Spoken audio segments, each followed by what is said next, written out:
The following program is brought to you by the University of Alabama.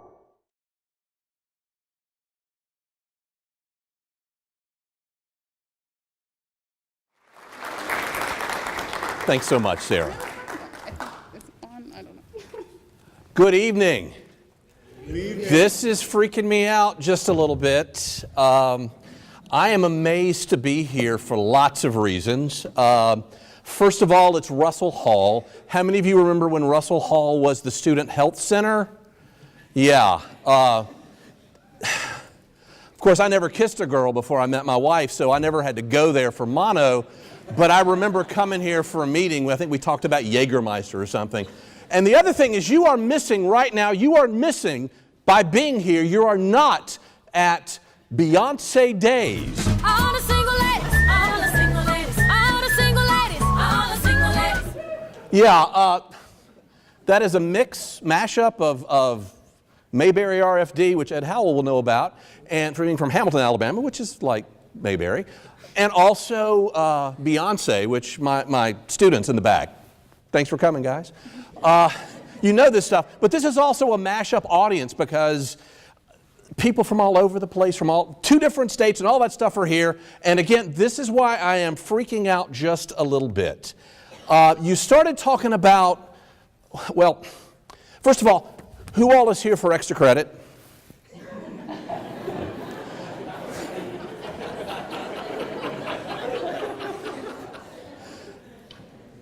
The reason, only the sex drive is a more powerful motivator among college students. I've learned this. So I think free food works, but not tonight for this. So I understand that. Others of you are here because I begged you, and I'm grateful for that. And again, I appreciate you talking about Randy Pausch, who was the guy who delivered the last lecture. And again, he was given this. He had pancreatic cancer, and he delivered the lecture in 2008. For his students at Carnegie Mellon. He delivered it again on Oprah, and then he died. And what struck me about this, and he was talking about living your life dream was what he talked about. And his life dream was to be an Imagineer for Walt Disney, and he had a chance to do that. I actually owned an Imagineer sweatshirt that we bought. We had to throw it away because it got really old, and my wife has a rule for every t-shirt I bring in, you have to throw away 2. And so I got rid of it a couple of years ago and found out it's worth $70 on eBay, so yeah, thank goodness there's a cash prize tonight. But I'm just struck by, he was able to do that, and he talked about his dreams of living all these things. I bought that shirt, by the way, at a place called Kitchens in Anniston, Alabama, and we used to go there because everything was irregular and really cheap. My younger brother, who is here tonight, said he did not know what size he was until he was in college. He thought his size was irregular. So we really liked going to Kitchens. What I think about Kitchens, though, is that while I never worked there, my life's dream was settled within a mile of this place, which is now long since closed, because by the time I was 14, I was living my dream. I was on the radio. How exciting for me to do that. I was working for the newspapers in Anniston and Jacksonville. Rick Bragg wrote a story about me the week I graduated high school. Yeah. And what mattered about this, when you're 14 and 15, your parents have to drive you around. Your brother has to drive you around. So my folks drove me around to the radio station on a Sunday morning when I should have been at Sunday school. They drove me around to go to those ball games so I can make the deadlines at the Anniston Star on a Friday night. So I am very grateful for that. I didn't do design of the newspaper, the Jacksonville News. My older brother did that. Mike, I brought the proportion wheel and the pica pole, which you old journalists will know, this is how we resized photos and how we measured copy long before God invented computers. So I just was thinking about that and went through all this stuff. So again, with my family's help, I had lived my dream by the time I was 15 years old.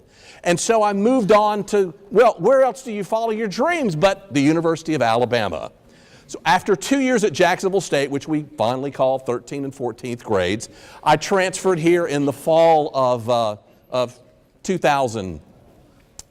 in 1985, and again in 2008, coming back here as a faculty member, which again explains the reason why we call this Mama Called. There are three reasons for this. I think of it as a headline, not as a whatever it is. The first reason, of course, is there's a little Skinnerd in there. Y'all got that, right? Okay. The second reason is, well, Bear Bryant. You saw, my brother took that picture. I'm so proud of that one. Yeah.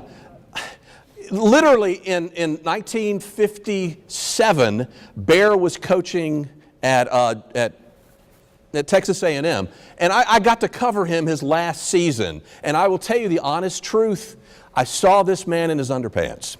It was a boxer man.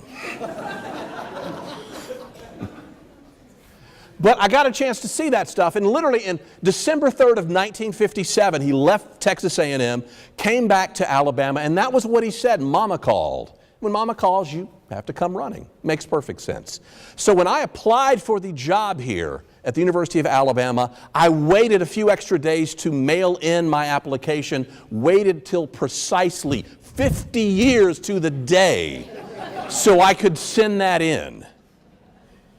Managed to get the job, actually got paid more than Bear got paid, but that's kind of how that goes. So that's the second thing. And so that Mama Called really matters to me. And I was thinking about my wife, who, you know, when Mary Harmon said anything that everybody who loves home is glad to return here, my wife wasn't so thrilled about it at the time. She cried. She is from here. She grew up here. She did not really want to come home, and my son is looking at me like, I never knew this. We don't tell you a lot of things.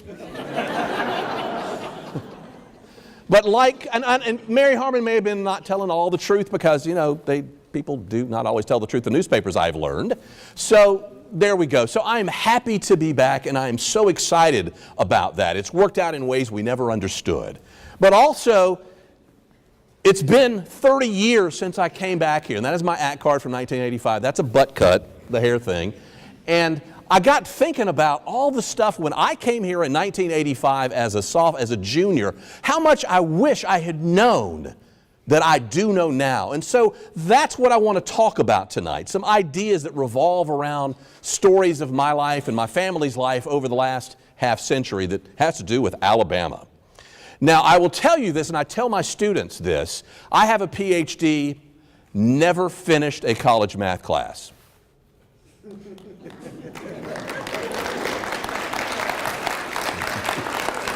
You'll notice none of the students clapped at that. Yeah. One did. Oh, thank you so much, Henry. All right. So I never did. So let's do some math. I am 50. 30 years ago, I arrived at Alabama, and I have been a full-time faculty member at Alabama and here. Did a lot of adjuncting, but ended up here for 10 years as a full-time professor. Now, I'm not good at math, but if you take 50 and subtract 30 and subtract 10, you're left with 10, and that's kind of where I want to be tonight with top 10 things that are really about leaving Alabama and coming home again. Now, one last thing before we get started is a reminder that some of this stuff you have probably heard before, and that's okay, because if I had waited till now to say these things in all the classes I've taught at Sunday school and church and all those other, and in school, I would not be doing my job. So some of this you've heard, some of this you've heard a lot. Bear with me, I'll try to fix it up a little bit as we work through this top 10 thing. First of all is this. If you are not having fun, you're either trying too hard or you're not trying hard enough. Let me explain what I mean by that. There was a guy named Thomas Hobbes, from Calvin and Hobbes, not that guy, but they renamed it for that if you know anything about comic strips. And Hobbes said this a long time ago, that our lives are solitary, poor, nasty, brutish, and short. Glad you came tonight. He said we need a social contract. We should give up some of our freedoms in order to be able to live together as a society by giving up those individual freedoms. Little things at Alabama, for example, where we never skip class for the social good. We always, walk on the sidewalks and not out in front of people for the social good. We cross with the lights and we are very careful on our bicycles. Students know this is funny. I would say that Hobbes was partially right, because some parts of life are a little bit nasty and a little bit brutish sometimes. But I'm arguing that if you cannot find at least a little something fun in what you're doing, then you're either trying too hard or you're simply not trying hard enough. And I want to give you an example from 1995, before many of you were born, when I was working as an editor one late night at the Birmingham News, and the story came out written by a reporter about federal agents arresting a guy who had turned informant. And the informant provided huge details about drugs being sold on beautiful Sand Mountain, Alabama, up near Albertville. And in that story, the reporter wrote, Customs was the lead investigating agency because the case on Sand Mountain was a customs case for Mexico. The key defendant ultimately pleaded guilty and provided investigators with the Bible of dope dealing on Sand Mountain. Quote from an investigator, "We call it Genesis 1, chapter 1. Great quote. The reporter had written something like, "The investigation took a long time to develop."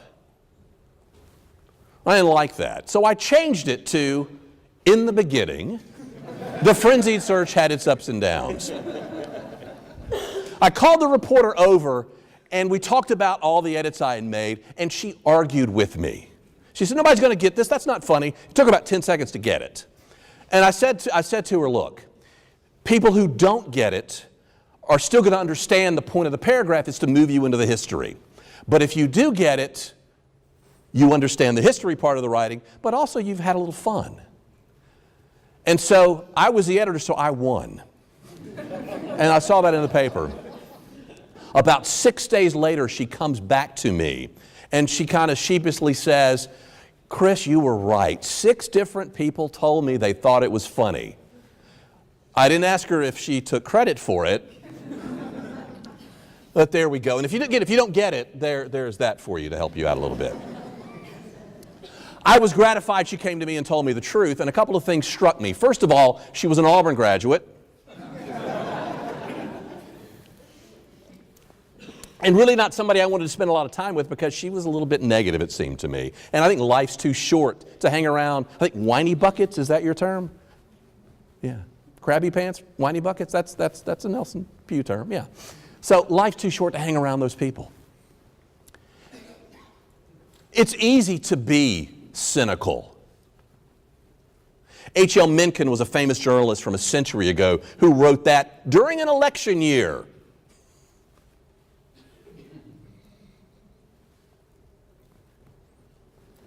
He was a cynic. I would argue that life is too short to be cynical. I'm skeptical because that's what they taught us to be in journalism school. But I try not to be cynical, which means defaulting to the negative immediately. Skeptical is open-minded. Cynical is closed-minded by default. Don't be cynical. Don't. It's easy to be. Don't. And finally, surround yourself with people who are like you and get your jokes and you get their jokes. People, I am blessed at Alabama because I work with a terrific group of staff and faculty and colleagues and administrators who are really friends, and we really do like each other. You hear stories about how faculty meetings are terrible. They can be. Ours are not, because we're always having fun, hooting at ourselves and carrying on. And that's because we're blessed. We're a great group of people, and you want to surround yourself. I left my job at South Carolina. Among the 40 reasons that also included they don't have half tuition, roll tide, was to be around people who genuinely like each other and respect each other. That's number 10. We got to keep going here. Number 9 is a reminder that you got to be careful with your life's soundtrack. Now, I worked for 3 radio stations by the time I was 16. My first job, I was 14, didn't smoke cigarettes, but had a really weird low voice for my age. Got to work for 92J WLJS Jacksonville, playing rock and roll music on Saturday afternoons between 3 and 6 because nobody else wanted to be. It was a Jacksonville state. The signal was just strong enough you could hear it in the parking lot. And then I started working for an AM/FM combo in Anniston. And we played beautiful music on the FM, and on the AM, we played Atlanta Braves broadcasts and crappy music like this from Kenny Rogers, 1390, Love Will Turn You Around. You can run, you can hide, never let it inside. Keep living your life in the dark. I left skid marks getting away from that job. I realized unless you're Rick and Bubba, you're not going to make money. Never mind. But it was a good gig. But, you know, and then I would get in my car and I would play rock music and funk and blues and rap for what it was in the 80s. You live in Calhoun County, you're going to get Southern gospel, you're going to get country. And I had favorites, of course, but I learned a couple of things. First of all, let's not be snobs about music. There's good country, there's bad country, there's good rock, and there's bad rock. And you can do anything for a while if they pay you. The second piece is a reminder that the music you listen to now, students, is going to follow you the rest of your lives. Most I saw the research on this, by the time you turn 33, you're probably not going to find new musical acts to listen to. It is a fact. The music you pick up now is going to follow you the rest of your life, so you're stuck with it. And so will your kids be, but that's another story. Now, I was very smart because I chose ZZ Top.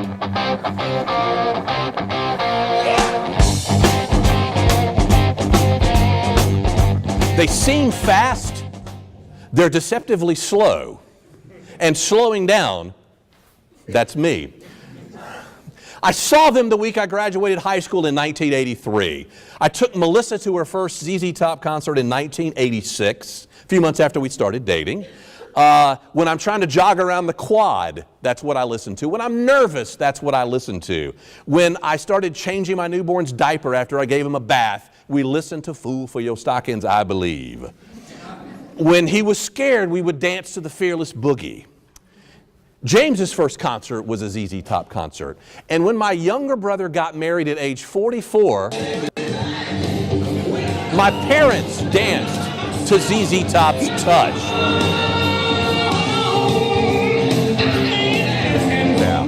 And by the way, but it's a Friday night. They're in Biloxi, so we're going. But you do that, right?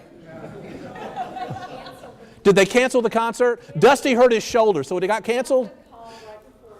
Dwight Yoakam is playing. You want to go to Dwight Yoakam instead? Okay, we're going to go to Dwight instead. We've only seen him 4 times, so never mind. But that was my gift. That was my tell. But he hurt himself. When you're 65, I guess you hurt yourself, your shoulder and knee. He fell on the bus last time, but rats. I bring this up not to glorify ZZ Top as though they deserve to be glorified. It's a reminder that the media habits you choose now are going to follow you the rest of your life. I can not remember Bible verses. I forgot a girl's name on a blind date once. We had a second date. That's more about her or about me, I don't know. Told her daddy about it years later and he just didn't want to talk to me anymore. Choose it very, very carefully. Every ZZ Top lyric is in my head, stamped like metal on this brain. It will never go away. Choose your media carefully, is what I'm saying. Let's move to number 8. It takes a dirty mind to have a clean newspaper.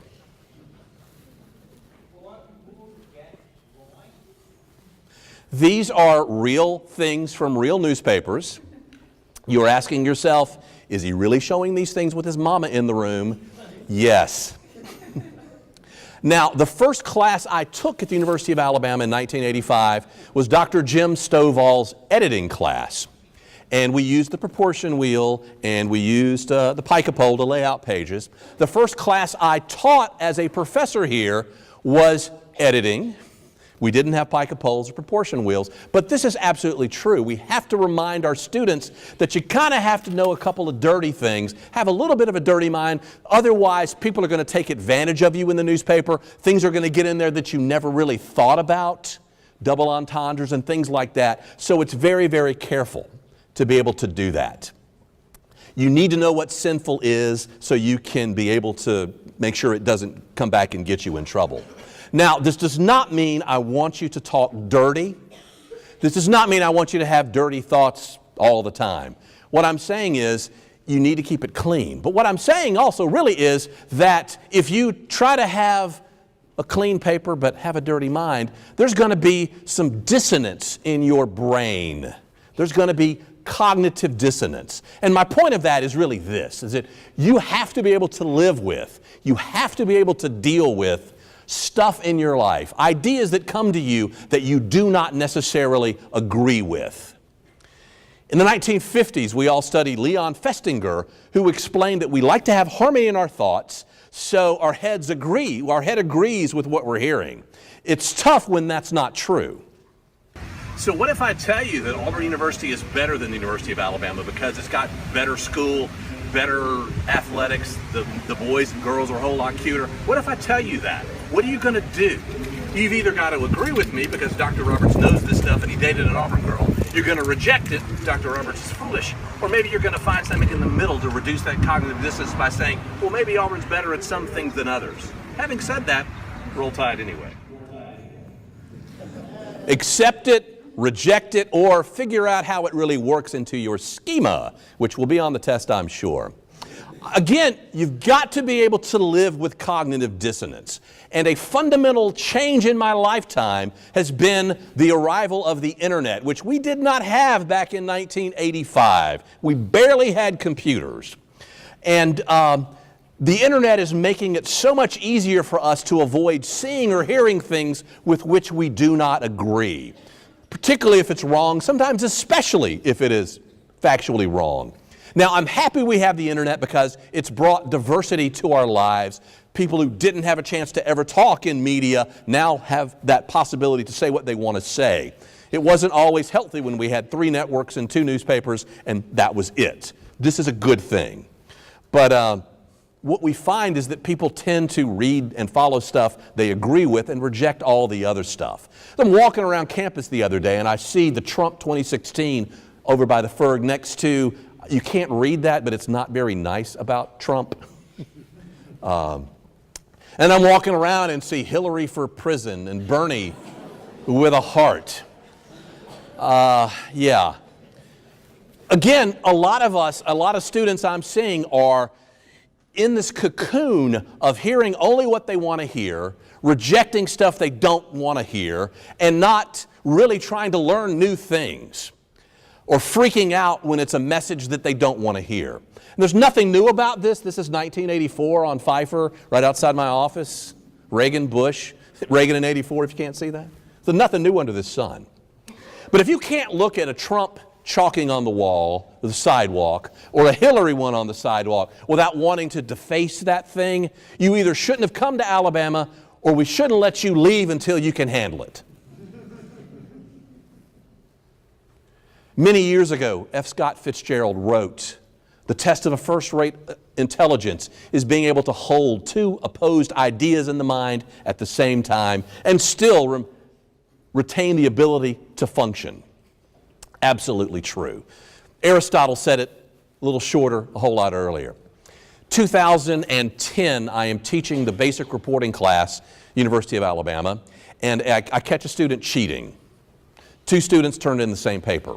And I found out later that it was a student who had been to cover a speech. And at that speech, at the height of the banks imploding, this student was listening to a speaker who said, all that money we gave to bail out the banks, we probably should give it to poor people. And it made her cry. She was so mad. She couldn't sit in the room and hear it. So she left, borrowed a friend's paper. I don't know what happened to her besides getting an F. Maybe she transferred to Auburn. Again, you got to be able to deal with dissonance. Now let's move on to number 7, in which I don't want you to be like David Lee Roth. I want you to be Morris Day. So David Lee Roth was the original lead singer of Van Halen back in the 1980s, rejoined the band a few years ago. They've been doing a lot of shows. Saw Van Halen 4 times when I was in high school and college. They were here last year at Oak Mountain, didn't pay to go. And you're wondering why I didn't pay to go. Let me give you an example of a before and after of David Lee Roth.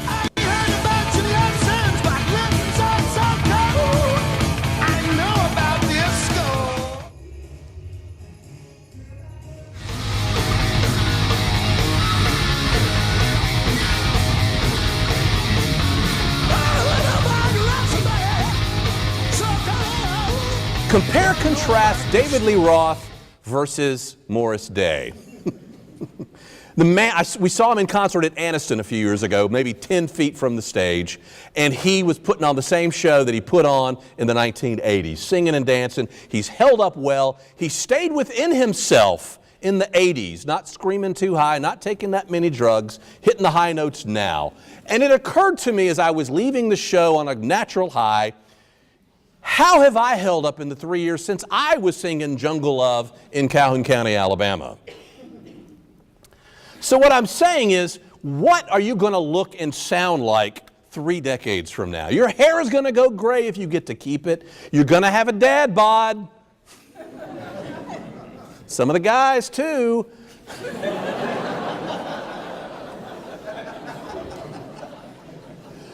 I say this to my shame because I wasn't thinking about that. I only eat, fried food 8 or 10 times a week. And I made decisions that I didn't understand. I didn't trust people that that were looking out for me at the time, and I didn't get it. So you've got to prepare yourself for what life is going to be like so many years from now. Fred got it right. Ginger got it right, but was dancing it backward. Never mind. Ask somebody else. So think about it, what your turn is about. Another way to put it is this way, because the decisions you make now are going to affect you in ways you do not understand. We are here tonight because of decisions I made 30 years ago about coming here, about studying hard, about marrying a girl from the hometown, about going straight to graduate school and teaching graduate labs as a grad student, by being involved in a local church, by working with a professor who had an ethics journal. And now, it never occurred to me then what's going to happen to me all these years later.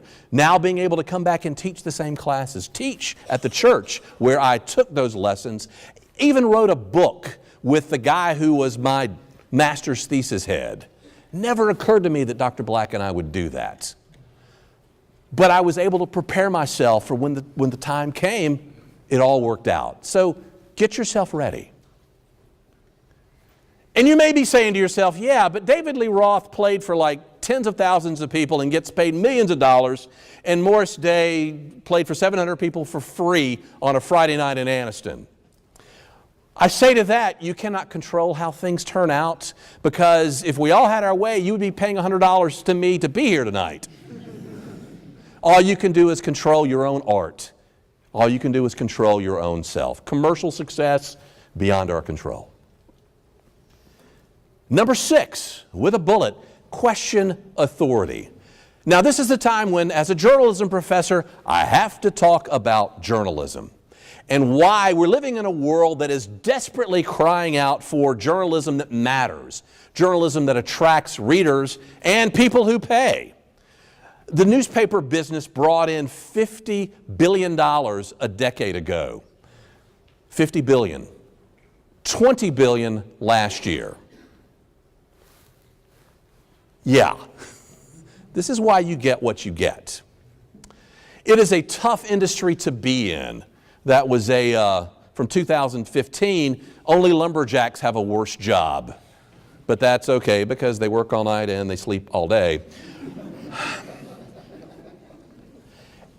And that is also true this year, still the worst job according to this survey. And we used to have 20 years ago, there were 2 PR people for every 1 journalist. Today, 5 PR people for 1 journalist. Who are my PR majors? I love you. I do. But is it healthy for democracy when PR is so much more dominant than journalism is? And so when that happens, when PR becomes dominant, when image becomes everything, you end up with headlines like this. Last week from UC Davis, spent $175,000 in taxpayer and tuition money, hoping that they could make something on the internet go away. I have a clue for you about that, ladies and gentlemen. The internet's like herpes. Never goes away. But back to journalism.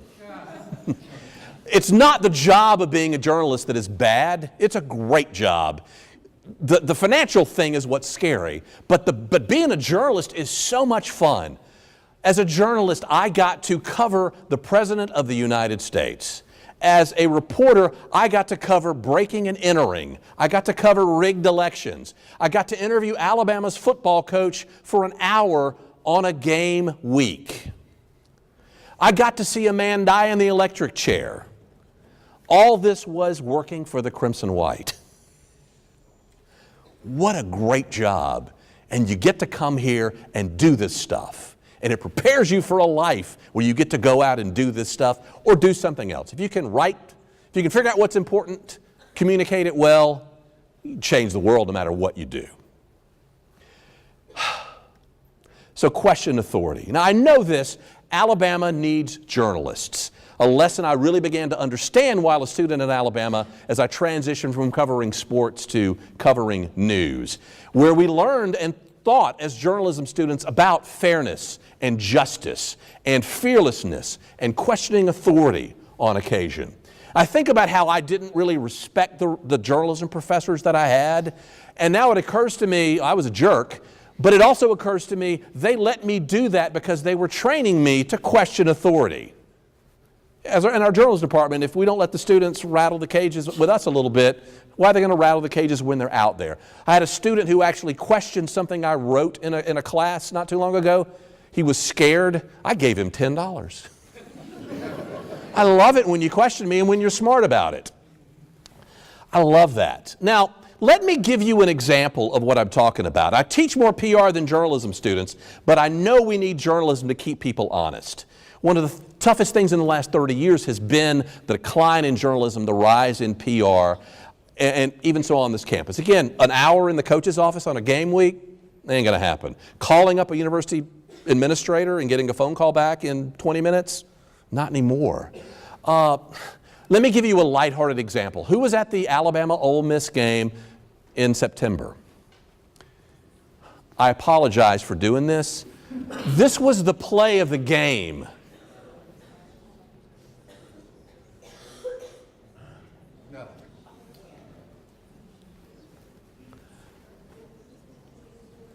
I apologize for this. We ended up winning a national championship, so it turned out okay. Roll Tide. My point is this. The University of Alabama did not replay the most important play of the game in the stadium that night. I paid $100 to be in there. They didn't replay that play in the stadium. Not to make too fine a point of that, but do you really want the authorities to tell us what we can and cannot see? I'm a jerk, I know, and this won't get on the internet maybe, but I just bring it up because it matters. We need to be able to question authority. We need to be able to find answers sometimes. We've got to do that. I'll take it off the screen. But again, we got to question authority. It's a silly example, but we live in a world where good news is easy to find. You got to work to find the news they don't always want you to have. Sometimes your tax dollars are at work to be able to hide it. We got to do this. So what I'm saying, students, is you've got to follow the news, follow lots of news sources, and support quality journalism. It ain't free. Please do this. Your life depends on it. Your life in this democracy depends on it. Hey, we're almost halfway here now. Number 5, never question loyalty with a higher ethical value. Now, I was here 30 years ago, and it never occurred to me that this was a thing. I always thought loyalty was a great thing, and it almost always is. Now, I'm taking a class this semester in psychology of morality. Did the students show up tonight? I'm glad y'all are here. I'm sitting in a class this semester just to learn stuff. It's great to be able to do that. And in that class, we've been talking about how people develop morally, how that matters. And it's been wonderful to be in that class. We've talked about a lot of theories about how people develop. The key theory is really about loyalties in some way. The idea being that when you are not all that morally developed, you tend to think about yourself first. When you are at conventional levels of development, societal levels pretty much, you think about people who are like you think about your community. You don't run red lights because you don't want to be run over because if you run red lights, everybody will do it, and we don't want that to happen. So we follow the rules because it works for society's best interest. But then there are people who are post-conventional levels, and they are thinking about society and posterity and all those things that go beyond just me.com.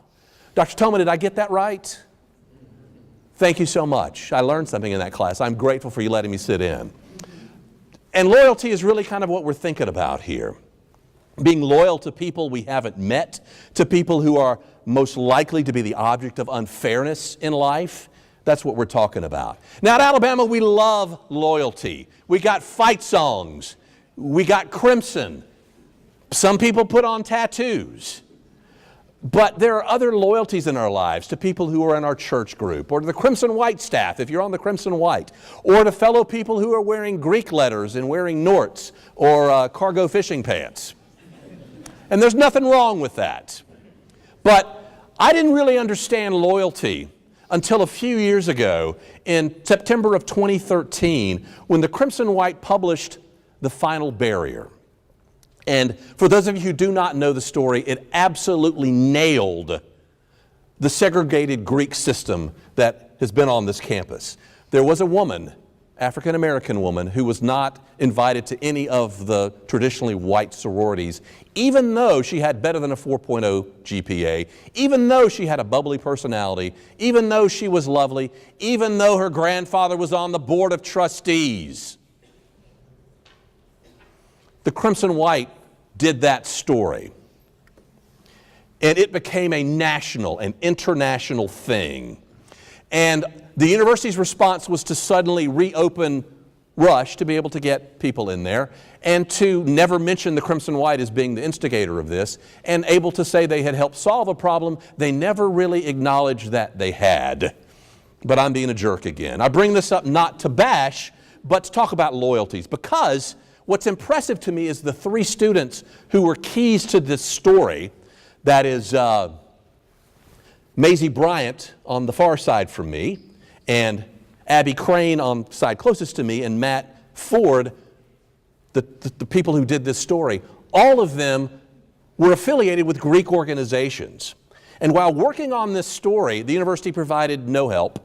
A guy on the Interfraternity Council offered Matt a bribe to make the story go away. When the story came out, one of these students was literally shunned by the mean girls in her Greek organization. They took her off the mailing list. They put a great deal of pressure on her.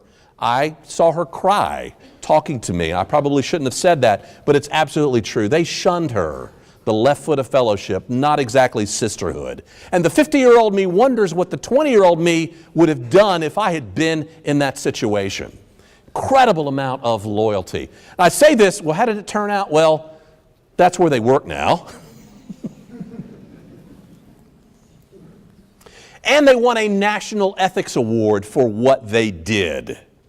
And at the time, this is what I wrote about them, that they felt pressure from people who thought loyalty meant ignoring the story. And instead, at personal cost, they chose a higher loyalty to their readers. And ultimately, they were loyal to the university. I think that's awfully powerful.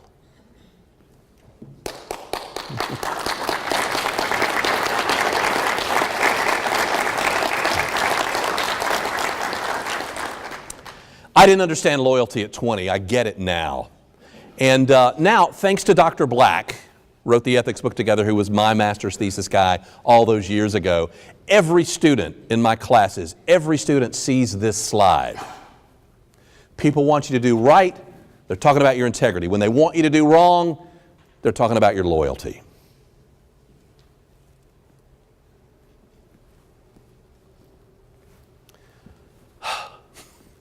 Let's move on to number 4. My son is here. He loves Looney Tunes because we raised him right. And here's a clip. It's a World War II song. You'll never know where you go until you get there. You never know where you go until you get there. Now that was meant to buck up soldiers during World War II who didn't really know where they were going until they were en route. It was for security reasons. But you'll notice I flipped that a little bit. You never know you'll get there until you're going. The big news here is that I am a chicken when it comes to travel, when it comes to new things. I had a high school nickname. My parents will tell you I threw up a lot. We went to Disney World when I was 5, Disneyland when I was 5. There was no Disney World when I was 5. Disneyland, they brought extra clothes because I just threw up everywhere. It was sad, and I'm still that way. We went to England a couple of years ago to an academic conference. I called my dad before I got on the plane because I was freaking out a little bit. I ate McDonald's the first day. I did manage to get on the plane, though. Woody Allen said, all I want to know is what's up, what's down, and where's the bathroom. I missed a lot of opportunities in life because I was too afraid to take on the unknown. I never took that first step. And what I've learned is once you take that first step, you're probably going to get there. All it takes is the courage to take that first step, to talk to that girl or guy who could be Miss Right or Miss Right Now, to travel to that place you've always wanted to go to say hello to that person who could lead you to that job that could get you where you want to be. An old Christian rock band explained it this way. Leap of faith without a net makes us want to hedge our bet. Water's never far until our feet get wet. Whoa! Petra, and I believe that to be true. Let's move on to number 3, where I get really personal, to remind you that marriage is not easy, but it should not be all that difficult. Census data show that 20% of Americans aged 25 or older have never married. That is an all-time high in the United States. I am not that person. I met Melissa within 2 months of being here. We started dating. Our first date was Captain D's in the State Fair, County Fair. She stuck with me, and I'm really grateful for that. I finished my master's coursework in '89, and this was not the reception song. The preacher asked her, and she said, I do. The preacher asked me, and she said, yes, he does too. The preacher said, I pronounce you 99 to life. Son, she's no lady, she's your wife. She's no lady, she's your wife. We've only had 2 major disagreements the whole time we've been married. Once, I was working on a book and brought in a guy to work on the book, and I made Melissa take care of the 2-year-old without telling her.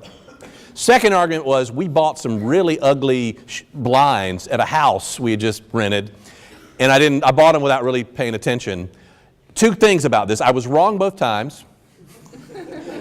Secondly, she forgave me both times. So I want to run through some stuff that I have learned by being married to a wonderful person. First of all, you've got to have somebody who's going to laugh with, at, and near you. We make each other laugh. Life is so much better that way. Secondly, you've got to have somebody who trusts you and deserves your trust. True story. This is absolutely true. Happened during football season here. My ex-high school sweetheart came down with her family for Kids Day. Mr. Dodgen is here. That is my ex-high school sweetheart's son. I'm not the father. I'm not the father. Yeah. And we get down there and all that stuff, and we end up with skybox seats that game. And your mama, I learned that day, she drives really slowly. I also learned that she has vertigo and was freaking out about having to climb up those stadium steps. And so I'm in the skybox, and the people who had the tickets said, I got 2 more tickets, what am I going to do with them? Yes, in the skybox was my wife's best friend and daughter, my high school sweetheart, and her daughter, of whom I'm not the father. That my wife would let me do that says a lot about her, that she trusts me. Actually, true story, we didn't go to the prom with my high school sweetheart. I got sick your mama ate at Crystal that night. And years later, I felt bad about it. I was in Birmingham, so I took her out for lunch. And Bill Bubba Bussey, radio guy, a friend of ours, says to Melissa, I can't believe, Melissa, you're letting Carol go out with Chris for lunch. And Melissa says, he can have lunch with her, he cannot have sex with her.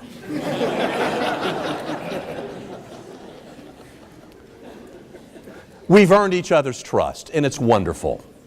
Number 3 is you got to be able to have somebody who complements your strengths and weaknesses.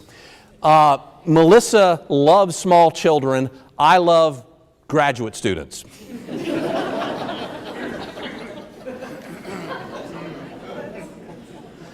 Melissa has empathy. I have grammar skills. And being able to see her do what she does in ways that I simply can't do is magical. You want that in your spouse. You want somebody who sacrifices sometimes. Yeah, I was working a full-time job and got my PhD while working a full-time job. She raised our son while I was doing that, and it was difficult. She sacrificed, and then she sacrificed again when we came here, where it seemed like one at the time, but it's really not a sacrifice at the end of the day. But be willing to sacrifice.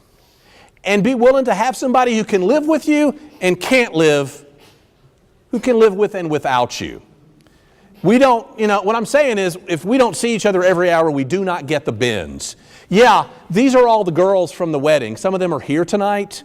And what's great about it is, every 5 or 6 weeks they get together. Every Christmas for 20 plus years, they've gotten together. And it's great. She has her own life. We're in the mall. We're somewhere eating, and a student will say, hey, Dr. Roberts, I was in your 101 class, invariably a bond. And Melissa's like, that's okay. And then we meet people. The other day I met people I had never met before because they're her friends. It's great to have your own lives, yet still come together. Even after 26 years, it's great. And finally, what really matters is that person shares your beliefs. I met my wife at the Baptist Student Union, and that took care of the big stuff. Faith is the same. We don't have to argue about the big stuff because we agree on it. We don't have to argue about the little stuff because I always lose.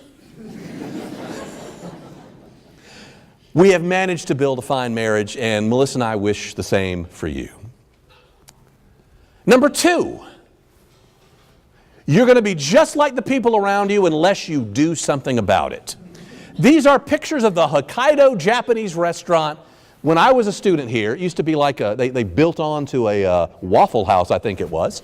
Yeah, and then the tornado 5 years ago next week ripped it down, and then they built across the street a much bigger, nicer thing. I never ate Japanese food until I became a student at the University of Alabama.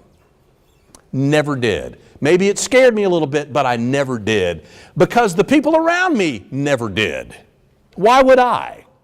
It's a silly example, but what I'm saying is that we tend to hang around people who are like us, and the people around me didn't eat Japanese food.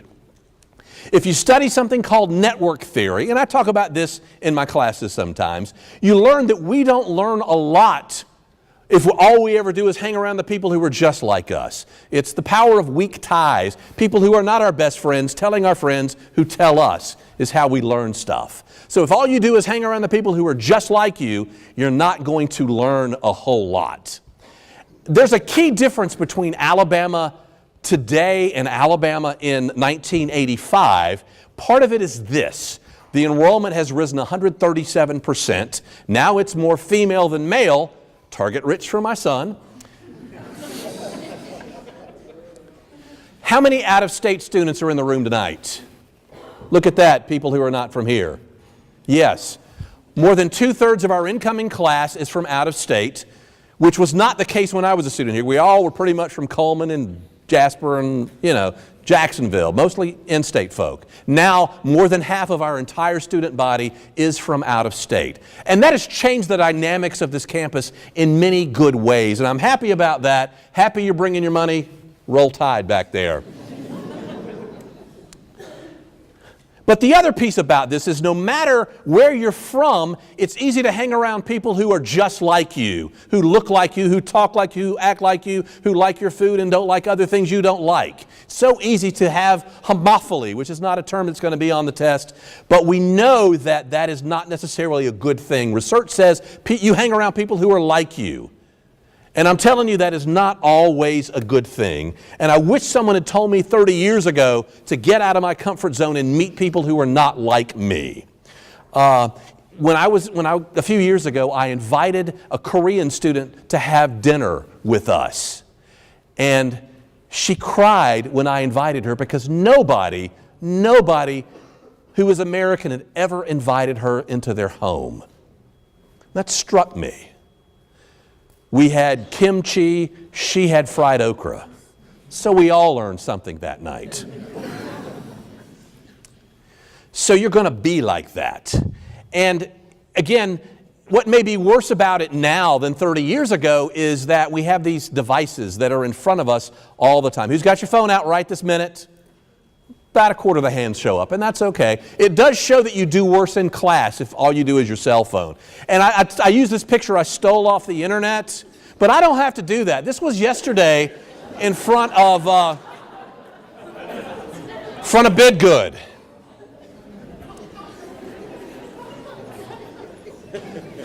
When I'm walking around Reese Pfeiffer Hall and I see 4 students sitting next to each other and they've all got the headphones in and the cell phones out, I will stop and make them take their headphones out and say to them, do you know the person who is next to you? You're all the same major. One of you is going to need to hire another of you in 10 years. And if all you do is have the headphones in, you're never going to make those relationships.